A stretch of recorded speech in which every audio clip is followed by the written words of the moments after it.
Olá, turma, tudo bem? Bom, essa aqui é a nossa aula sobre ligação iônica. Para chegar até aqui, você tem que ter assistido previamente a aula sobre regra do octeto e ter feito a lista de exercícios no formato de formulário que foi proposto. Depois de ter estudado então a regra do octeto, você vem para cá, beleza? Então vamos aí e acompanha.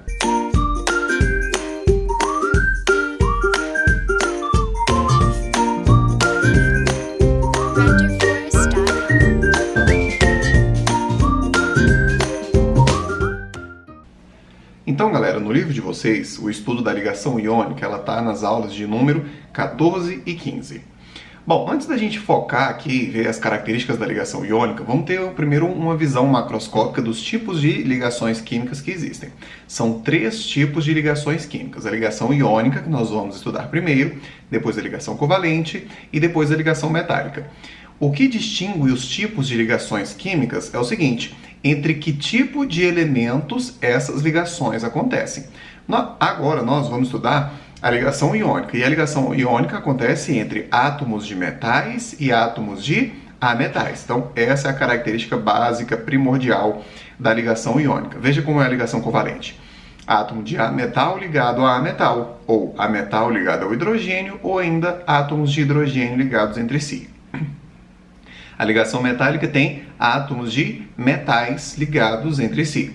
Então, como você pode perceber, é importante saber o conceito do que é metal e do que é ametal. E nós temos aqui uma imagem da tabela periódica que mostra pra gente onde estão os metais e onde estão os ametais. Aqui em cima nós temos o hidrogênio de características particulares, assim como os gases nobres. Então, nós vamos ao estudo dos compostos iônicos, primeiro estudando aqui as características macroscópicas das substâncias. E aí já, olha só, nós vamos estudar as características estruturais, ou seja, características microscópicas.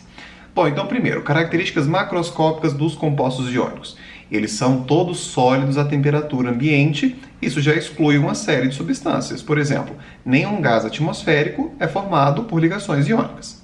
E eles são sólidos, cristalinos e quebradiços. Olha que interessante. Se você pegar uma barra de ferro e der uma martelada nessa barra de ferro, o que acontece com ela? Ela pode amassar, certo? Já se você pegar um cristalzinho de sal grosso e der uma martelada nele, o que vai acontecer? Ele vai estilhaçar, vai quebrar todinho. Isso porque o sal grosso, o sal comum, é formado por ligações iônicas, enquanto uma barra de ferro não é. Ela é formada por ligações metálicas. Então, o tipo de ligação define muitas das características de um composto. Bom, próxima característica, eles são sólidos e, olha só, tem todos alta temperatura de fusão e ebulição. Significa que é difícil derreter o composto iônico e mais difícil ainda fazer ele passar para o estado gasoso. Pensa assim, você consegue derreter o sal de cozinha no fogão da sua casa? Não consegue, porque a temperatura de fusão dele é muito elevada. Mas será que você consegue derreter açúcar no fogão da sua casa? Peça para o pessoal da sua casa fazer essa experiência depois. Açúcar é fácil derreter. Por quê? O açúcar não é um composto iônico, o açúcar é um composto covalente. Então, os compostos iônicos, como é o caso do sal de cozinha, possuem altas temperaturas de fusão e ebulição. Próxima característica que costuma aparecer muito em questões. Os compostos iônicos podem conduzir corrente elétrica em 2 situações, em meio aquoso ou no estado líquido. E são coisas diferentes, perceba a diferença. Em meio aquoso, quando você pega o composto iônico e o dissolve em água, pegou sal, colocou na água e dissolveu, aquela solução formada é condutora de corrente elétrica. Por exemplo, a água do mar é uma solução aquosa que contém vários sais, vários compostos iônicos, entre eles o cloreto de sódio. Então, a água do mar é um meio condutor de corrente elétrica. Outra situação na qual os compostos iônicos podem conduzir corrente elétrica é no estado líquido. Qual é a diferença do estado líquido para o meio aquoso? Para que ele esteja no estado líquido, não tem nada a ver com água. Você precisa pegar o composto iônico, aquecê-lo até a sua temperatura de fusão, que é muito alta, e então ele estará no estado líquido. Nessa situação, ele conduz corrente elétrica. Já na forma sólida, os compostos iônicos não conduzem corrente elétrica, diferentemente dos metais. Metais conduzem corrente elétrica no estado sólido, compostos iônicos não. Então, essas são as características palpáveis, macroscópicas das substâncias formadas por ligações iônicas. Agora nós vamos estudar características estruturais, características microscópicas, beleza? Como a gente viu lá anteriormente, os compostos iônicos são formados pela ligação entre metais e ametais. Então essa é a primeira característica, ok? Quando nós estudamos a regra do octeto, nós vimos que os metais têm tendência de perder elétrons. Perdendo elétrons, esses metais formam cátions. E os ametais têm tendência de ganhar elétrons. Ganhando elétrons, eles formam ânions. Então, no composto iônico sempre vai ter metal e ametal, logo sempre vai ter cátion e ânion. Gente, se eu tenho uma carga positiva e uma carga negativa, o que vai acontecer entre elas? Elas vão se atrair. E essa atração que existe entre as cargas do cátion e do ânion, nós chamamos de atração eletrostática. E é essa atração eletrostática que mantém os íons unidos.